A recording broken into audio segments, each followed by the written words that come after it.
1 kg വരുന്ന ഒരു black forest കേക്കാണ് ഇന്ന് നമ്മൾ ചെയ്തെടുക്കാൻ പോകുന്നത്.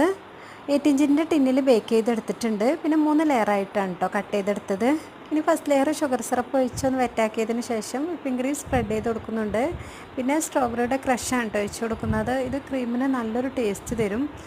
പിന്നെ നമ്മൾ ചെറീസും ചോക്ലേറ്റും കട്ട് ചെയ്തത് ഇട്ട് കൊടുക്കുന്നുണ്ട്. രണ്ടാമത്തെ ലെയർ വെച്ച് നേരത്തെ ചെയ്തതുപോലെ തന്നെ നമ്മൾ സെയിമായിട്ട് ചെയ്തെടുക്കുകയാണ്. ബ്ലാക്ക് ഫോറസ്റ്റ് കേക്കിനെ നമ്മൾ പല ഡിസൈനിലും ചെയ്തെടുക്കാറുണ്ട്. പക്ഷേ ഈ ഒരു കസ്റ്റമർ പറഞ്ഞിട്ടുണ്ടായിരുന്നു കേട്ടോ, നമ്മൾ മുമ്പ് ചെയ്തിരുന്ന ബ്ലാക്ക് ഫോറസ്റ്റ് കേക്ക് തന്നെ മതി, ആ ഒരു മോഡൽ തന്നെ മതി, ബ്ലാക്ക് ആൻഡ് വൈറ്റ് എന്ന രീതിയിലുള്ള ബ്ലാക്ക് ഫോറസ്റ്റ് കേക്ക് മതി എന്ന് പറഞ്ഞിട്ടുണ്ടായിരുന്നു. അപ്പോൾ നമ്മൾ ആ ഒരു രീതിയിൽ തന്നെ ചെയ്തെടുക്കുന്നുണ്ട്. ഇൻഷാ അല്ലാ അടുത്ത വീഡിയോ നമ്മൾ ഡെക്കറേഷൻ വീഡിയോ ആയിട്ട് വരുന്നതാണ്. അപ്പോൾ എൻ്റെ ഈ വീഡിയോ ഇഷ്ടമായിട്ടുണ്ടെങ്കിൽ ലൈക്ക് ചെയ്യുക. ചാനൽ ഇതുവരെ സബ്സ്ക്രൈബ് ചെയ്തിട്ടില്ലെങ്കിൽ ഒന്ന് സബ്സ്ക്രൈബ് ചെയ്യുക. ഇൻഷാ അല്ലാ മറ്റൊരു വീഡിയോ ആയിട്ട് വീണ്ടും വരുന്നതേക്കും ബൈ.